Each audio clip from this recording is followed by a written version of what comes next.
नमस्कार, news India देख रहे हैं आप। मैं हूं आपके साथ पूजा अग्रवाल। बुलेटिन की शुरुआत करेंगे खबरों के साथ, लेकिन इससे पहले बीजेपी के राष्ट्रीय अध्यक्ष जेपी नड्डा तेलंगाना में कुछ कह रहे हैं, आपको सुनवाते हैं क्या कुछ कह रहे हैं वो।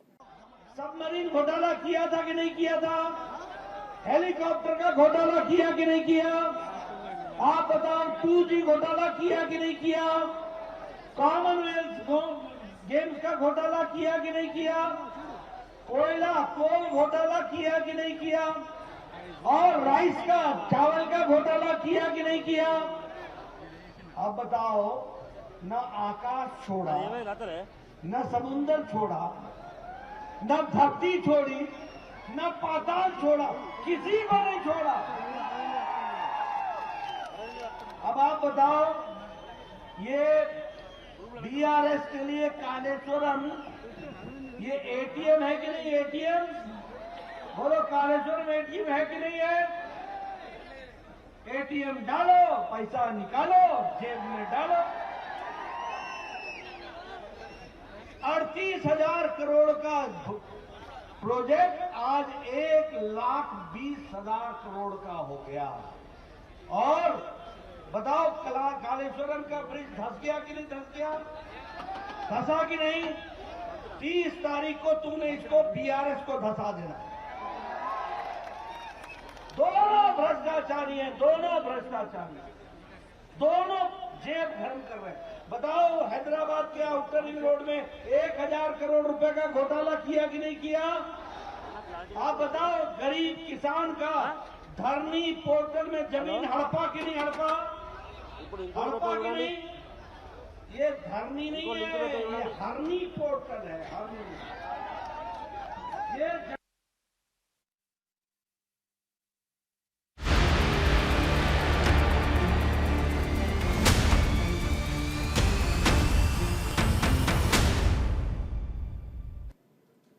चलिए, खबरों का रुख करते हुए बड़ी खबर आपको बता दें, तेलंगाना में सियासी जमावड़ा देखने को मिल रहा है। हैदराबाद में पीएम मोदी करेंगे रोड शो। चुनावी मैदान में डटे गृह मंत्री अमित शाह। मिशन तेलंगाना पर बीजेपी अध्यक्ष जेपी नड्डा बांसवाड़ा, बोधन और जुक्कल में करेंगे प्रचार। कांग्रेस महासचिव प्रियंका गांधी भी करेंगी रैली। 3 विधानसभाओं को साधेंगी प्रियंका गांधी वाड्रा। ये इस वक्त की बड़ी और अहम जानकारी, जहां तेलंगाना चुनाव से पहले लगातार तेलंगाना में जो नेता हैं, प्रतिनिधि हैं, उनका जमावड़ा देखने को मिल रहा है। चाहे हम प्रधानमंत्री नरेंद्र मोदी की बात कर लें, गृह मंत्री अमित शाह की बात कर लें, चाहे बीजेपी के राष्ट्रीय अध्यक्ष जेपी नड्डा की बात कर लें। अभी हाल में आपने जेपी नड्डा को सुना, जिन्होंने साफ तौर पर विपक्ष पर निशाना साधते हुए कहा कि विपक्ष ने लोगों के साथ छल किया है, लोगों को ठगने का काम किया है। लोगों का भरोसा जीतने के लिए तमाम दावे और वादे करते जेपी नड्डा नजर आए। देखिए, प्रधानमंत्री नरेंद्र मोदी की भी तस्वीरें हम आपको दिखा रहे हैं। तेलंगाना जब वो पहुंचे, यहां पर पूजा अर्चना की, भगवान का आशीर्वाद लिया। जनता के बीच जब वो जनसभा को संबोधित करने के लिए पहुंचे, तो वहां पर विपक्ष को निशाना बनाते हुए न केवल राहुल गांधी पर निशाना साधा, बल्कि उन्होंने सरकार को लेकर भी कई सवाल खड़े किए। उन्होंने कहा कि लोगों के साथ जो दावे वादे इससे पहले किए गए थे, ना तो वो दावे पूरे हुए, ना वो वादे पूरे हुए, लोगों को छलने का काम किया गया। तेलंगाना की सियासत में जमावड़ा देखने को मिल रहा है, बड़े बड़े राजनेताओं का, मंत्रियों का।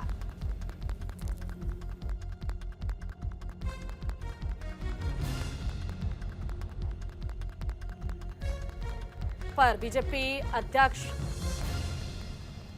जेपी नड्डा, प्रधानमंत्री नरेंद्र मोदी, केंद्रीय गृह मंत्री अमित शाह, ये सभी एक एक कर तेलंगाना पहुंच रहे हैं। स्टार प्रचारकों के तौर पर भी यहां पर जो प्रचार का सिलसिला है वो थमने का नाम नहीं ले रहा है।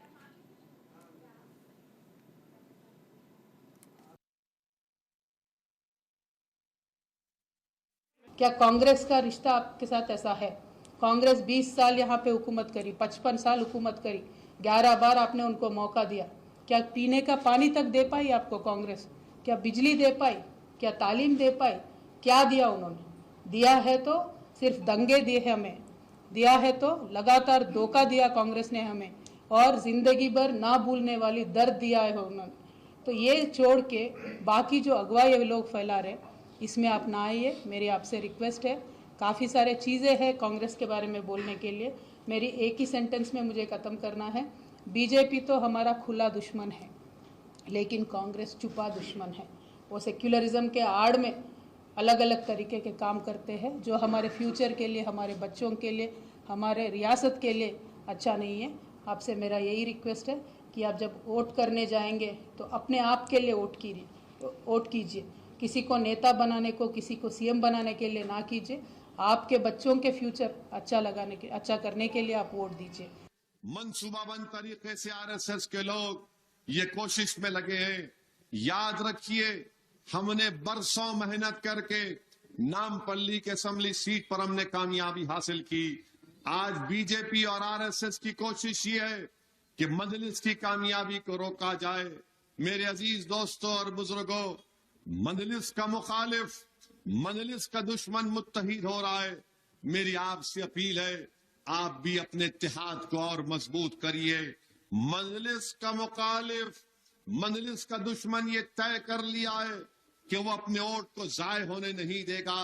तो क्या मेरे गयूर नौजवानों, क्या मेरी इज्जतदार माँ और बहनों, क्या बुजुर्गों, आज आप अपने वोट को जाय होने देंगे या अपना एक वोट मजलिस के पतंग के निशान पर बटन दबाकर आरएसएस और बीजेपी के नापाक अजाइम में उनको शिकस्त देंगे नामपल्ली में? देखिए, चुनाव अंतिम प्रहर में है और भारतीय जनता पार्टी ने सब जगह अच्छा प्रदर्शन किया है।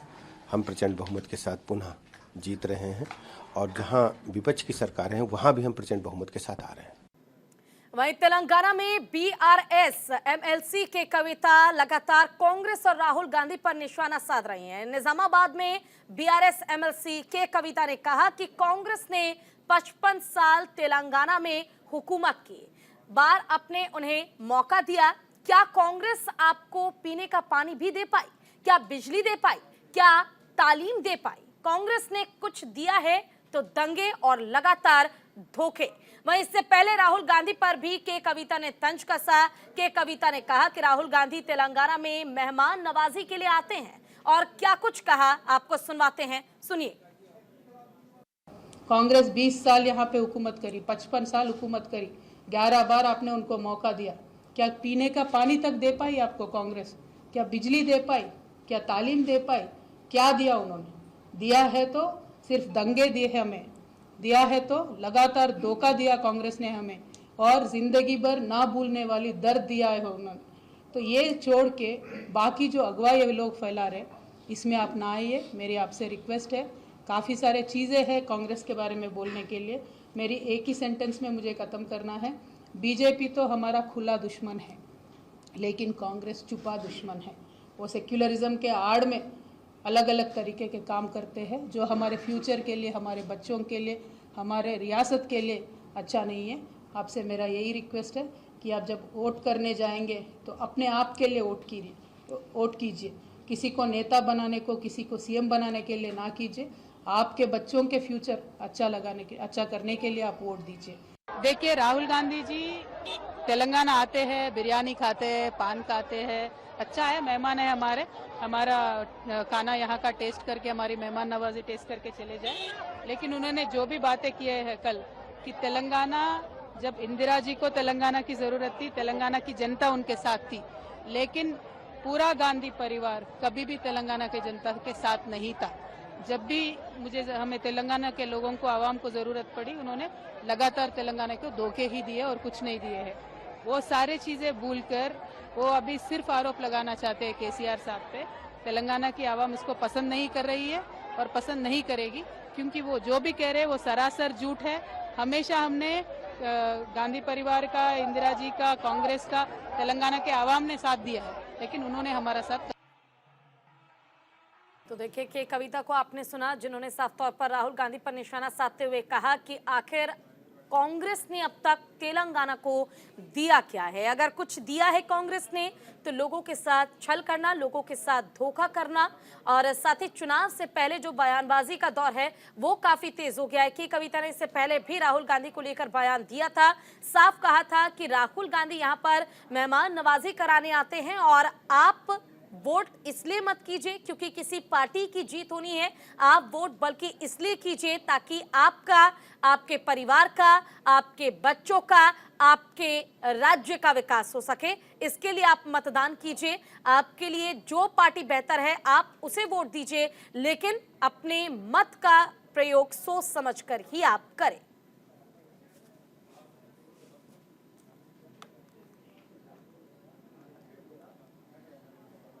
तो देखिए, प्रधानमंत्री नरेंद्र मोदी भी लगातार लोगों के बीच पहुंच रहे हैं, जनसभा को संबोधित कर रहे हैं। तो देखिए, तेलंगाना में सियासी जमावड़ा काफी ज्यादा देखने को मिल रहा है। यहां पर हैदराबाद में शाम 5 बजे पीएम रोड शो करेंगे, जहां प्रधानमंत्री पहुंचेंगे। मिशन तेलंगाना पर गृह मंत्री अमित शाह भी हैं और साथ ही करीमनगर में अमित शाह की रैली होगी। सियासी संग्राम में बीजेपी अध्यक्ष जेपी नड्डा पहले से ही मौजूद हैं। दोपहर 3:10 पर बांसवाड़ा में करेंगे चुनावी रैली। दोपहर 2:05 पर एनएसएफ ग्राउंड बोधन में सभा करेंगे। शाम 4:20 पर मधुर मुख्यालय भी पहुंचेंगे और तेलंगाना में कांग्रेस महासचिव प्रियंका गांधी भी जाएंगी जनसभा करने के लिए। 3 विधानसभाओं को साधेंगी प्रियंका गांधी वाड्रा और साथ ही जो 3 विधानसभा क्षेत्र हैं वहां पर जनसभाएं करेंगी। लोगों के बीच शब्दों का इस्तेमाल और शब्दों के साथ कोशिश ये, प्रयास ये कि लोगों का रुझान उनकी तरफ हो सके।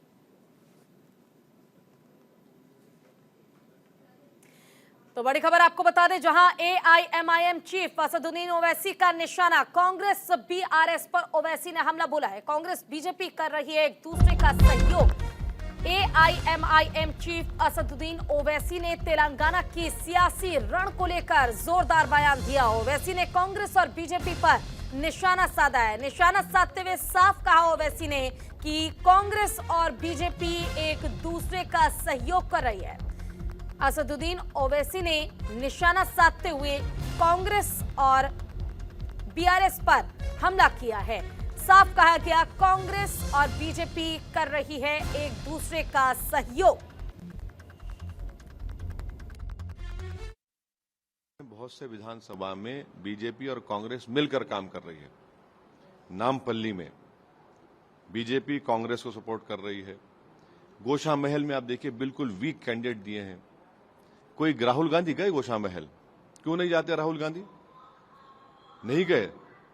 इनके बड़े बड़े नेता जो 5 स्टार होटल में प्रेस कॉन्फ्रेंस करने जा रहे हैं, नहीं जा रहे हैं। वहां कांग्रेस मदद कर रही है बीजेपी की। निजामाबाद में उल्टा कांग्रेस बीजेपी की मदद कर रही है। निर्मल में कांग्रेस बीजेपी की मदद कर रही है। हम आपको इतने कई एग्जाम्पल्स दे चुके हैं, आप देख लीजिए। ये सब तमाशा ये लोग कर रहे हैं, मिलकर कर। इसलिए तो हमने कहा कि इनका जो अध्यक्ष है वो आरएसएस से आया हुआ है और आरएसएस की सोच पे। तो देखिए, आपने बयान भी सुना असदुद्दीन ओवैसी का, जिसमें उन्होंने साफ कहा है कि बीजेपी और कांग्रेस एक दूसरे का सहयोग कर रही है, बल्कि ये एक दूसरे पर आरोप न लगाकर एक दूसरे का सहयोग कर रही है। बीआरएस और कांग्रेस को लेकर ओवैसी ने ये बयान दिया है। एआईएमआईएम चीफ असदुद्दीन ओवैसी की ओर से ये बयान दिया गया, जिसमें उन्होंने साफ तौर पर कहा कि बीजेपी और कांग्रेस एक दूसरे का सहयोग कर रही है।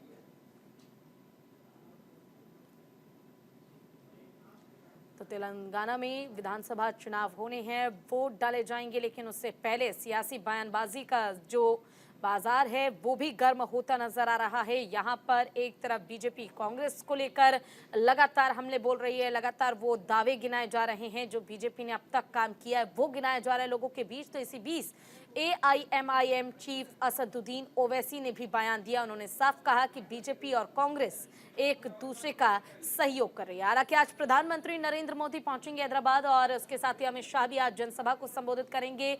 पहले से ही बीजेपी के राष्ट्रीय अध्यक्ष जेपी नड्डा मौजूद हैं और साथ ही आज प्रियंका गांधी वाड्रा भी जनसभा को संबोधित करेंगी। 3 विधानसभा क्षेत्रों को संबोधित करेंगे और साधेंगी लोगों को। साथ ही कोशिश ये रहेगी कांग्रेस की कि वादों के साथ, शब्दों के साथ लोगों के बीच जगह बनाई जा सके और शायद इस बार कुछ परिवर्तन नजर आ सके। लेकिन इससे पहले जो एआईएमआईएम चीफ हैं असदुद्दीन ओवैसी, उन्होंने भी निशाना साधा है बीजेपी और कांग्रेस पर। साफ तौर पर कहा कि बीजेपी और कांग्रेस एक दूसरे का सहयोग कर रही है।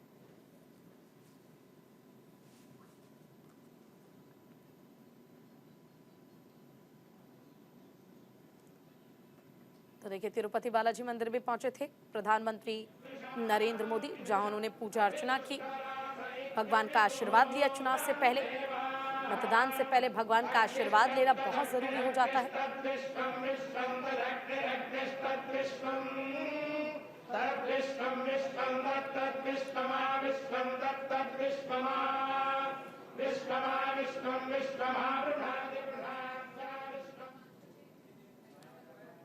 चलो अब आपको सुनवाते हैं प्रधानमंत्री नरेंद्र मोदी क्या कुछ कह रहे हैं, सुनिए।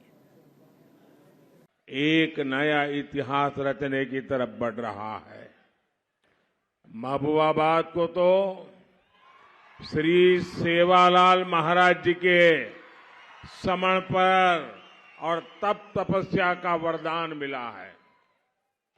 मेरे साथ बोलिए, श्री सेवालाल महाराज की, श्री सेवालाल महाराज की, श्री सेवालाल महाराज की।